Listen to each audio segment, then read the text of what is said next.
I'm Dr. Troy Spurl, and our podcast is Synapse Snips. Our podcast teaches people about how the body is supposed to work, basically how we were innately made. Have you ever wondered why you get headaches? Ever wondered why you wake up and you just, your feet don't work in the morning and they're achy, and then as you get walking, it gets better? Have you ever wondered why you don't remember your dreams? Have you ever wondered why you're gaining weight even though you're eating right, you're exercising, and the weight keeps coming on? Have you ever wondered why you're just feeling depressed? That's hard to get up off the couch. If you ever wondered about why you feel these things and why you're not just feeling right, listen to our podcast to get the answers. We get to the root cause and we tell you why. Make sure you're listening to Synapse Snips each and every week, where we answer the questions that you guys have. Also, you can find us at officialsynapse.com. That's official synapse, synapse.com. Hello and welcome to Synapse Snips. I'm Dr. Troy Spurl, and I'm joined today again by one of our favorites here, Dr. Ray Strand, and we are going to be talking about heart disease, cardiovascular disease, heart health, and some of the history and some of the things that have changed over the years as far as just how we've approached it. So welcome, Dr. Strand. Thanks again for joining us. We're blessed to have you. Well, glad to be here, Troy. Yes. So I'm going to just right away get into asking you, tell me, because I know this is your wheelhouse as far as just a lot of stuff you've been working on for many years, but tell me, let's start like way back when you first started in medicine. Tell us a little bit about heart disease back then, how prevalent it was, and then just what you saw and how it was managed from a traditional perspective. Well, Troy, from the very beginning, we started to get the research that says that heart disease was the result of too much cholesterol in your bloodstream. But when I started medicine, what was really interesting, you'd look at your chem profiles and the lipid profiles, and the normal of cholesterol, total cholesterol at this time, was anything less than 320. Yeah. And that's where it was. And then 2 or 3 years into medical practice, this is the mid 1970s, they dropped it to 240, anything above 240. So you could kind of see it starting, this whole scenario that heart disease is a result of too much cholesterol, too much fat in the diet, the whole 9 yards. Well, then along came the breakdown of cholesterol into LDL cholesterol and HDL. Well, LDL being the bad cholesterol, HDL being the good cholesterol, HDL cleaning up and LDL, increasing plaque. Well, even there, LDL cholesterol, less than 140 was considered normal, no problem. Well, then came the statin drugs, okay? And of course, lowering cholesterol was the big deal. What we had before really didn't work, but along came Mevacor and a few of the early statins, the late 70s, and people really got excited. And so we started to see a real trend in trying to lower cholesterol significantly, because then we are going to decrease the number one cause of death in the country and the world, which was cardiovascular disease, heart attacks, and strokes. And therefore, this, we'll got to get it below 140. Well, what happened is the fact that it didn't help. Heart disease didn't go down. Yep. Well, but I'll tell you, our recommendations did, because what they did is then they lowered, we got to get cholesterol, LDL below 120 and then below 100. So this has been the trend in medicine with all of this. So now we want to get it below 70. And so that's kind of the history. But I want to throw in, well, that's kind of where it started. I'll let you ask your questions and then I'll proceed. So I'm just going to make a comment, actually, because I find it very interesting that in the 70s, just our level of obesity and our cardiovascular health was probably a lot better than it is right now, because our obesity track is quite a bit worse. And so we have more stringent cholesterol levels, but we have this obesity and all these other factors that are just so much worse. So in the grand scheme of things, how how well have we done at managing cardiovascular disease since the 70s? Well, we've been at it over half a century now, and I've been involved with it. It's really interesting. Smith, Kline, and French came out with their first statin drug, which was Mevacor. And, then in about, we kept doing studies and studies of, oh, this is the answer. And you want to know how we treated. I want to just, what was the treatment that we as physicians did to treat heart disease and stroke? It's very simple, a statin drug. Yeah. That was it. Once I wrote that statin drug, I was doing the best I could to help my patients. And they based it primarily in a study in 2008, which then was Crestor, because all of a sudden they came out with a claim it decreased, because we can decrease cholesterol so much, it was going to decrease our risk of heart disease by 50%. Whoa, this was reported in all the literature, but it's a game with statistics. What that study showed, if you take 100 people, this is basically it, in the drug group, and then you got 100 in the placebo group. Well, in the drug group, there was one heart attack. Well, in the placebo group, there were 2 heart attacks. That's the true numbers. Yeah. So, they play the game, and we can lower heart disease by 50%. However, the absolute risk reduction was 1%.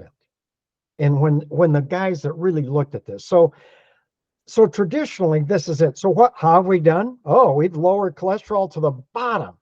I mean, we almost make it get, they're coming out with IM drugs now, and you get shots and you do this, and we can get that LDL cholesterol below 50 and sometimes 40.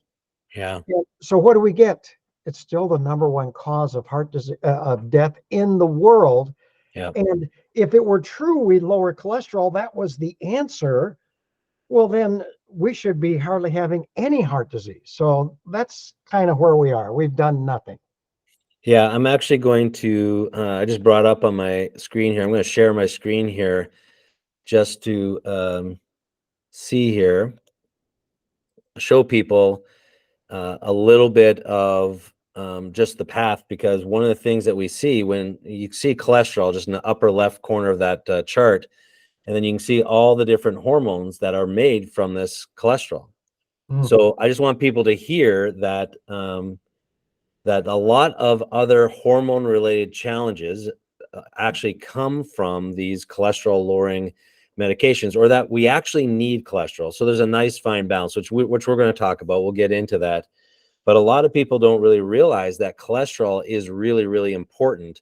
And there's different forms of cholesterol. There's even more different forms of LDL and the HDL cholesterol. There's different components. So you can see here, there's cortisol, which is the stress hormone, testosterone, which is an important hormone, the estrogen. So we see that there's an actual component of needing nice hormonal balance. And so a lot of people will get on the medications, not necessarily get the impact of reduced cardiovascular disease, and end up inducing a hormone imbalance or a problem there. So just wanted to bring that part up and show people. Well, let me add to that, Troy. What we find is that, when you look back and you really look at the studies, 60 to 80% of the studies were actually done by the pharmaceutical company. This is big pharma at its best. Yep. They get to choose who they study. They got the placebo group. They've got everything in their control, and they really play with statistics. So they hype the benefit, but they suppress, like you say, they suppress the adverse reactions. And now we're starting to see a lot of things coming out. We all know about muscle pain, that when, most of the people have been on statin drugs, they complain of muscle pain and the doctor's switching this and this and this. Well, it's really interesting that when you block, statin drugs block the production of cholesterol in the liver, but that same drug also blocks the production of CoQ10. Yeah. And here's an interesting fact that CoQ10 is essential for over 90% of the energy production in all muscle. Well, then what happens over time is our CoQ10 levels go down. And the first drug company, Smith, Kline, and French, knew this. And in their original patent with Mevacor, they wanted to add CoQ10 to it. And so that we wouldn't have the muscle pain. But in the end, they took it out. They took it out. They didn't do it. Well, then now we're starting to realize that cognition, just cognitive ability drops significantly on people who are taking statin drugs. And we double the risk of developing Alzheimer's dementia. Yes. I've been involved with at least two of my patients that developed Alzheimer's dementia, came into me and was diagnosed, and they're on statin drugs, just simply took them off the statin drugs. And they both came back to normal after a year or two of being diagnosed with Alzheimer's. And this is what we see in the cognitive ability. When you go on a statin drug, the cognitive ability drops. Yeah. You go off the statin drug, it comes up. Now, this is something that we know. Second, the second big thing is the fact that we know that it decreases insulin sensitivity. And what we find is that that we get insulin resistance. And what happens is we significantly increase the risk of becoming diabetic. And what we have, and I've shared this, and we'll get into this later when we get into lifestyles, but Dr. Gerald Ravens, who really did this prediabetes diagnosis of, back then it was metabolic syndrome or syndrome X, they actually found that you increase your risk of heart disease and strokes by 20-fold. Yeah. You take a statin drug, and the real people and cardiologists are coming out saying it's only a 1%. If you give the pharmaceutical industry the benefit of the doubt, 1% decrease in your risk of heart disease, but then it causes insulin resistance or increases your risk of diabetes, prediabetes. It doesn't matter which; they both are there. And that's a 20-fold increased risk of having a heart attack and stroke. And we'll get into that later. And, so that is another adverse reaction. And then we find also that the other thing that we have is that we see that as you reduce CoQ10, CoQ10 is the most important aspect of our immune system. And you see studies now coming out 6-8 years of people on statin drugs, their risk of cancers jump up, double, triple, quadruple. So those are being downplayed. At the same time, everybody believes, all I have to do is write a statin drug and I have done my job. So that's where we sit. Yeah, and that when you, like you were saying, when you have the CoQ10 issues, the cancer rates increase because CoQ10 is very important for our mitochondria health, and we've spoken about that quite a bit. And our mitochondria has a protective mechanism around, not just for energy and an overall muscle contraction, but protective mechanism for the DNA itself. So, so the challenge then becomes, because I do believe it's an education process, not just with the people, but even the doctors, because, and correct me if I'm wrong, but there hasn't been much of a deviation in the traditional approach since the 70s, with just a few exceptions. There are some cardiologists that I know regularly are prescribing CoQ10 now and omega-3 fatty acids along with the statins. Yeah. So that's the next step. But there's more to it, isn't there? There's more to that story. Yeah, and I want to just share for people out there, that are listening. If you're on a statin drug and you really wonder, gee, do I really believe all this stuff we're talking about? I find the best book. It's called A Statin-Free Life. It's written by Dr. Aseem, Aseem Malhotra, Malhotra. He's one of the top leading cardiologists in the UK. And he wrote this book, and I've read it. I think I even sent you that, Troy. Yeah. But what it does, he looks at everything from a very, very unbiased situation. He just looks at it, presents it, and he agrees that if you take a statin drug, you may decrease your risk by 1%. But that's absorbing all of these adverse reactions that you got to do to take it. Yeah. Plus they're expensive.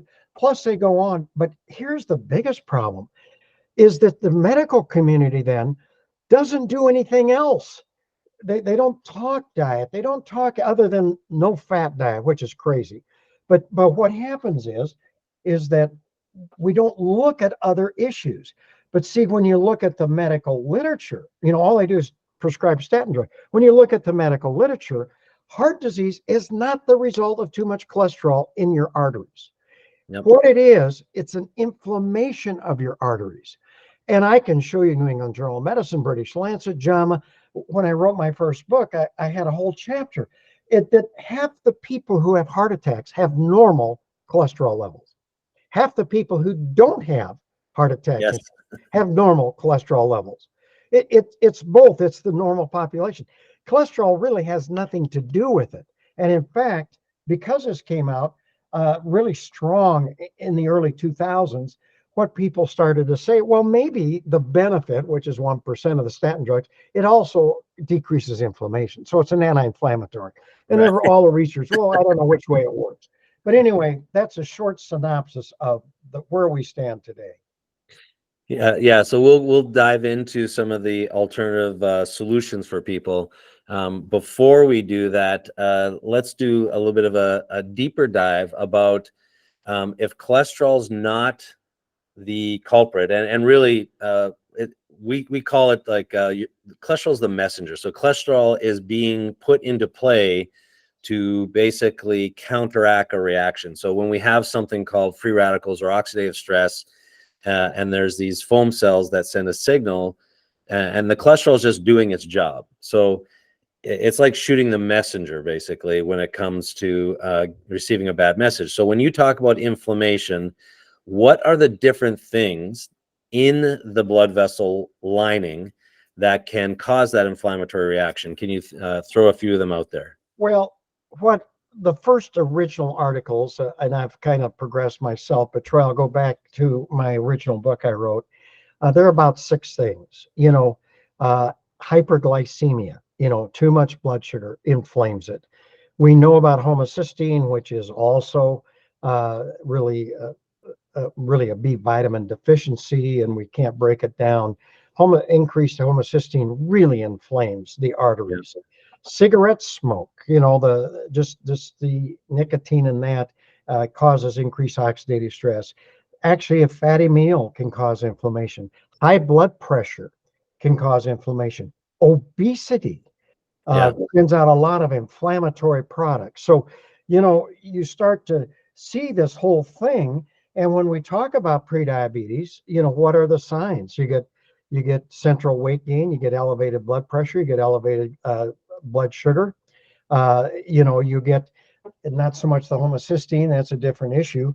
But you can see when you're in that state, which we will talk about, that just the obesity itself increases inflammation. But then you become diabetic. Yeah. And then it goes off the roof. And here's the thing people have to understand. 80% of our diabetics die prematurely from a cardiovascular event, heart attack or stroke. Now, that was true in 1960, 1980, 2024. It has not changed, mainly because all of the treatment, everything we do is done too late. We treat too late. And so what happens is by the day I diagnose a patient with diabetes in my office, 60% already have major cardiovascular disease. It's too late. And I'll just tell you, we're going to hit on this, but since I'm right there, I'll try to. This is a consensus report from the American College of Endocrinology. These are the diabetes specialists in the United States got together and said, hey, we need to be treating this prediabetes as aggressively as we do diabetes. The reason is by the time they become diabetic, it's too late. We're not helping them. And so we need to be as aggressive treating prediabetes as we do diabetes. Well, they looked at the worldwide medical literature, Troy, and they said, well, what should we be telling physicians to do?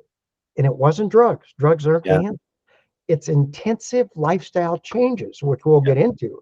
So, but diabetes really creates inflammation just there. And I just kind of went off a little bit on tangent, but it really puts it together. So that's what we originally know and thought was a cause of the inflammation. Yeah, and we've had since then too. I'm going to throw out a few other ones because in the COVID era, we've also seen that the spike protein of COVID can nick and cause damage to the arteries, but even more so the vaccinations, because a lot of times when you have COVID, it has to breach the lung barrier to actually get into circulation. So for some people, it never really fully gets into circulation, so it can't cause that inflammatory reaction with the spike protein. But when you have the vaccines, and I don't know if this is a surprise to people, but when they originally came out, they said, oh, it doesn't actually escape the cell. It's not going to get into circulation. Well, we now know that that's not true. And so the actual spike protein can, if it enters into circulation, can cause damage to the lining of the arteries as well, or inflammation, as can heavy metals, other low-grade infections. Other viruses can, other bacteria, Lyme, parasites, small infectious organisms. A lot of the co-infections of Lyme can also be contributory. So it's very important. So our immune system becomes very important. Our barrier system becomes very important to cardiovascular all of a sudden. Well, and that's where it is, because all the cardiovascular disease occurs in the intermedial space, and so we got a one cell lining, the endothelium. And just to add to your comments about the spike disease or COVID spike protein, is it literally attaches to that one cell lining and creates an endotheliitis. The researchers are really seeing this well, and it's not just in the heart, it's throughout the body. And so neurological problems we get because it crosses the blood-brain barrier, stroke, heart attack, but it also is the cause of blood clots. And so that inflammation, we see the micro clots, but also these goofy fibrous clots that we're seeing.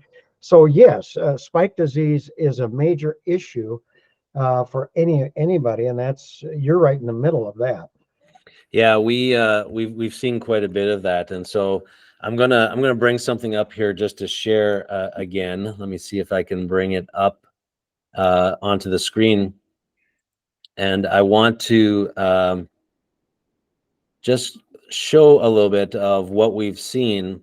We have a specialized test here called the Endopath. The technology comes out of Israel, but it measures your endothelial dysfunction here. And so I'm going to share that if I can here. Just want to point out one thing here. So this is where we occlude the arteries, and this gives you a little bit of an idea of the occlusion rates here. And when we have a healthy endothelial lining, it's in the green. When it's been damaged by inflammatory processes for different reasons, smoking, like you said, diet, diabetes, the vaccine or COVID itself, or some type of infection, we'll see it in this red category. And so we see a lot of that dysfunction. And we've had people that have been 50-year smokers, and they've been at this level, and then going through dietary and lifestyle changes, we're able to get them up above that 0.7 range into the healthy endothelial lining. And I know that that's going to be the future of helping these people. But in order to do it, we have to go through and help all those different areas that you just spoke about, all the things that cause the inflammation. And so figuring it out, and some people have one thing or one major thing. Some people have into the 5, 6, 7. They have all of them. And so it takes a lot longer with them. But we're actually seeing good, significant changes. And to your point, we actually have to get them off of their statin medications to get full recoveries, because we need actually balanced hormones to help aid in the healing process, because there is a relationship of how sugar, insulin, and cortisol speak to each other. There's a relationship between cortisol and the progesterone and the testosterone, as well as the cholesterol levels themselves. And then we need the anti-inflammatories, the omega-3 oils, to make sure the arteries aren't stiff and they're actually moving properly. So can you speak to just how you transitioned from using the traditional approach into more of a lifestyle approach? Because I know you don't use the traditional approach anymore. That's correct. And even personally, or anybody in my patients, I realize that statins are a sign of big pharma. I wrote a book, Death by Prescription, in 2003, and that changed my mind on big pharma. We start to understand when they got $30 billion to spend each and every year on advertising, it's hard to fight City Hall. But yet again, I believe that it's lifestyle changes. It's what's got us into trouble, and that's kind of the gist of my book, Healthy for Life. But what it is reversing insulin resistance. So if I'm giving a drug that it actually increases insulin resistance, it's going to do all this. Plus, so what I've done is I have a combination. Now, this is me, just as a physician. I know you're really deep into this, much more than I am. But I found there's a triad of healthy lifestyles.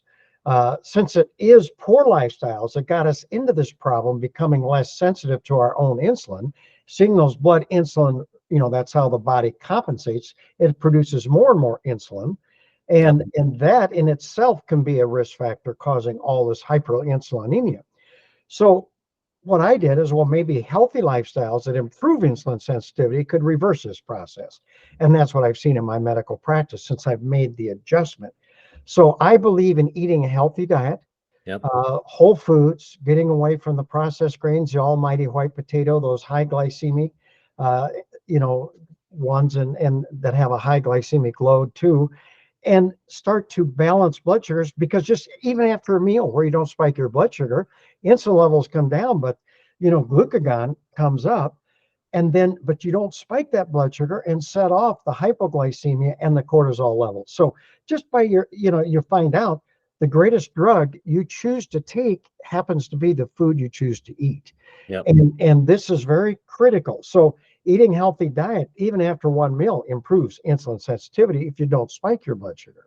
And that goes on and on. Well, then I add to that just modest exercise. This is what the medical literature shows. Just simply walking briskly 30 minutes, 5 days a week, or running, biking. It's the aerobic activity. Improves insulin sensitivity from a different mechanism. Well, then you take supplements, we study supplements one at a time, but it'll be chromium and selenium and magnesium and vitamin E, vitamin C, grapeseed extract. But all of these individual studies show they improve insulin sensitivity. And this, I like cellular nutrition, giving it all the essential nutrients, so you take advantage. But that improves insulin sensitivity from a different mechanism. Yeah. Well, in my medical practice, that really decreased inflammation, just that alone. And then you start adding, you have so much neat instruments and you can see what's happening. Obviously, people have got to protect their environment, quit smoking, doing this. But what happens is blood insulin levels, we did 3 clinical trials of my program, and what we found is insulin levels drop 50%. And each one of these, which were under an IRB, under the direction of the FDA, 50%. Well, then as the blood insulin levels drop, blood pressure comes down, triglycerides come down, blood sugars come down. All those things we talked about that are causing inflammation. So lifestyle has become a key component. I don't worry about cholesterol. It's a non-issue to me. This is what's important, and it's for the reasons what Gerald Ravens discovered, that these, your arteries just begin aging about a third faster than they should in this state. So that's what I'm doing now. And were your patients pleasantly surprised when you started talking lifestyle, or did you have resistance? It was my feeler. I could explain that to my patients in about 2 minutes, and I would say 20% of my patients says, "Oh, doc, just give me the meds. I'm not going to change my lifestyle." 80% said, "Oh, I'd do anything to avoid drugs." So I found about an 80-20. And the thing is, I just, I could practice traditional medicine with that 20%. Their blood pressure goes up, they become diabetic.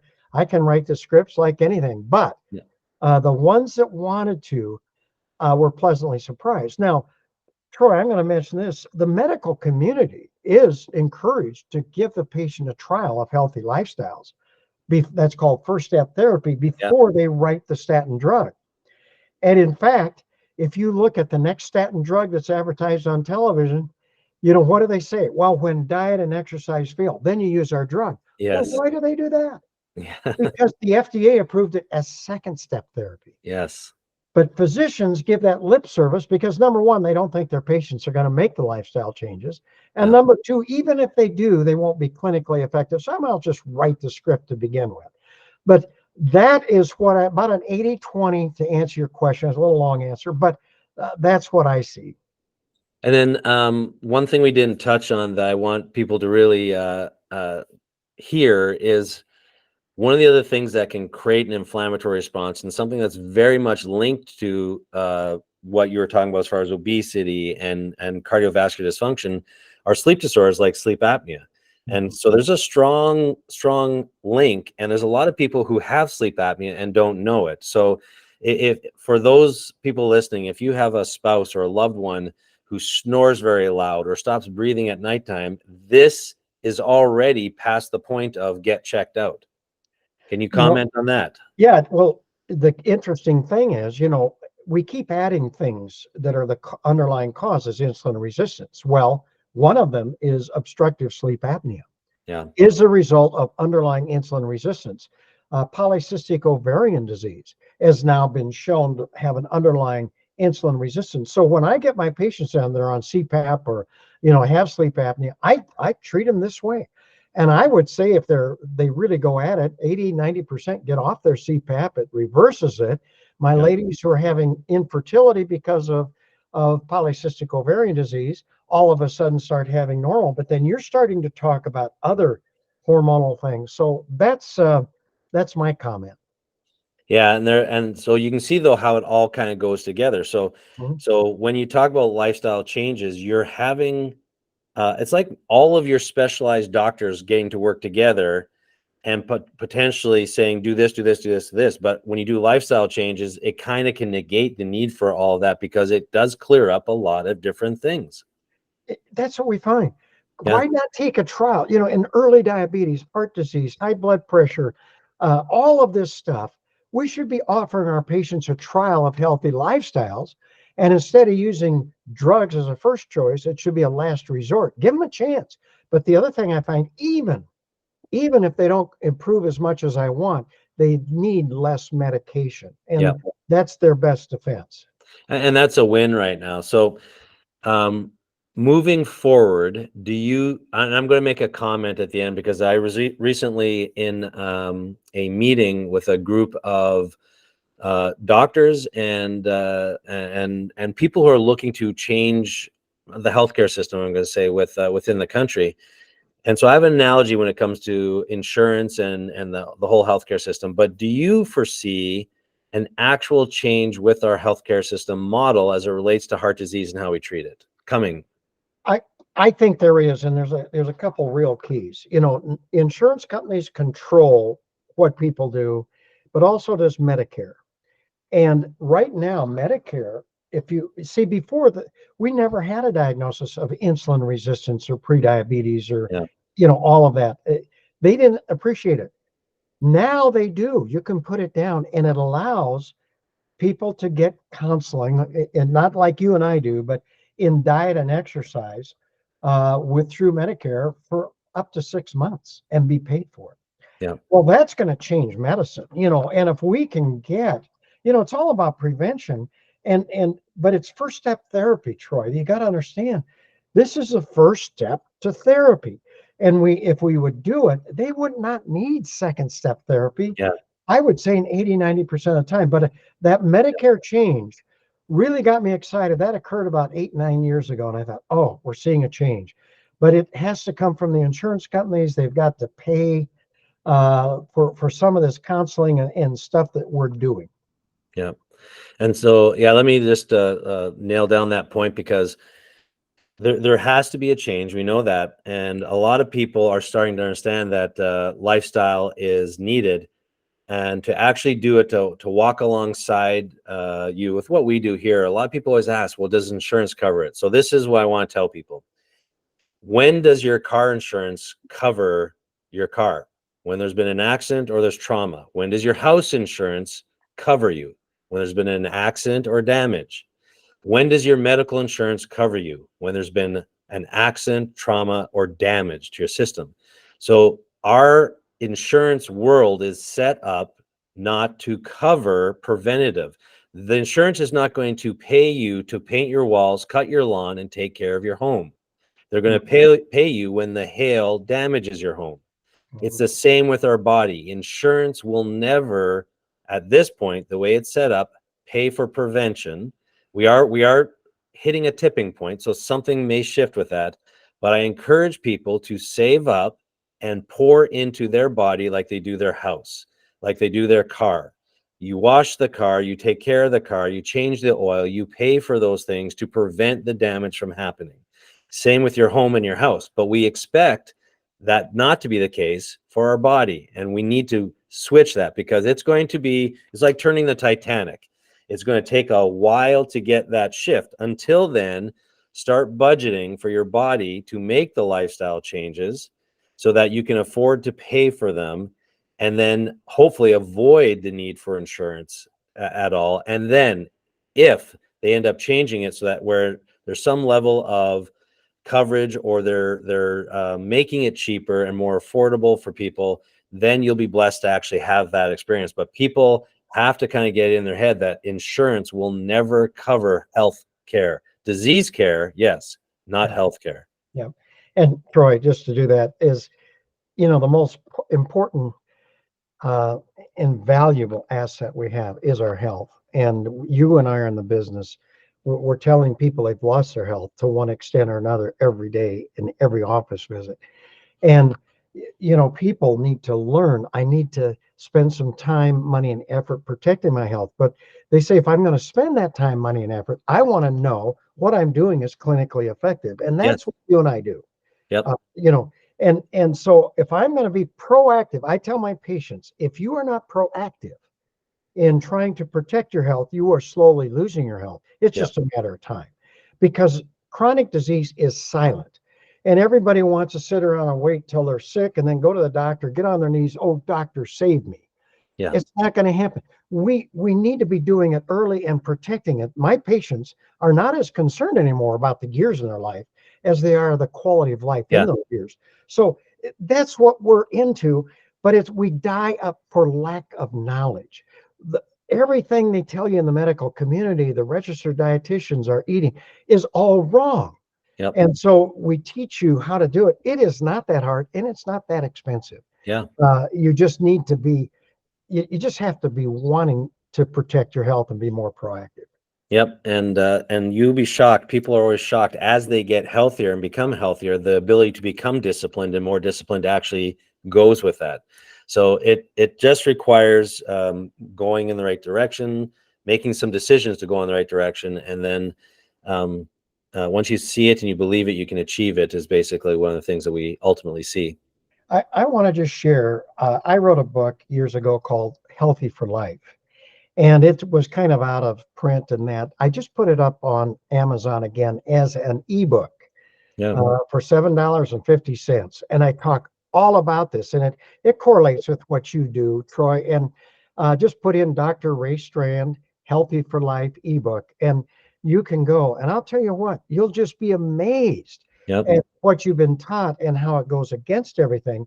But what we find is when you start to eat right, and you don't set off this, super cycle of glycemic stress or inflammation of that artery or overstimulation of insulin and insulin insensitivity, jeepers, you start feeling better. Your natural appetite comes down, the hormones come along, and then you add to it just some, you don't have to be a superstar, just modest exercise.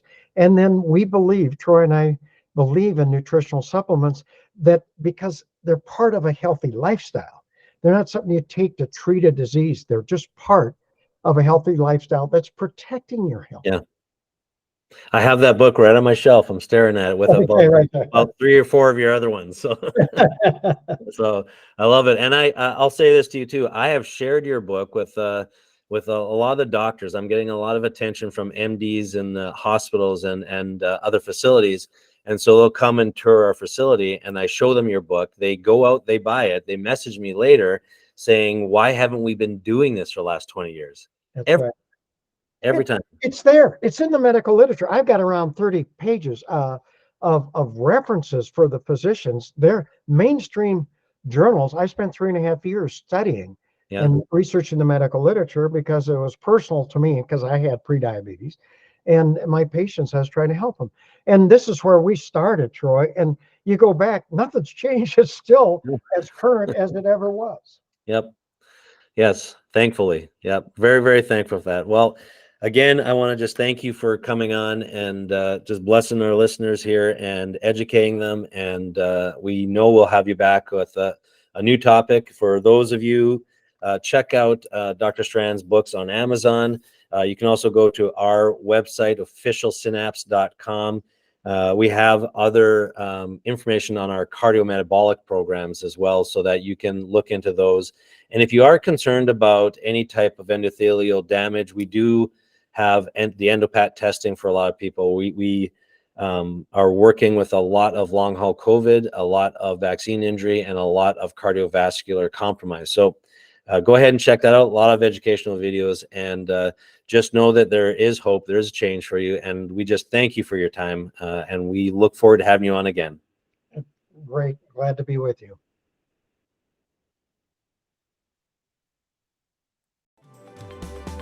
Thank you for listening to the Synapse Snps podcast. If you like what you heard, subscribe to the podcast and share the podcast. To learn more, check out our website at www.officialsynapse.com. Until next time, this has been Synapse Snps podcast. We'll see you on the next episode. This podcast is for information purposes only and should under no circumstances be considered medical advice or a substitute for medical care. Any information given in this podcast is not intended to diagnose or treat any disease and is at the user's own risk. Please first consult a licensed healthcare professional.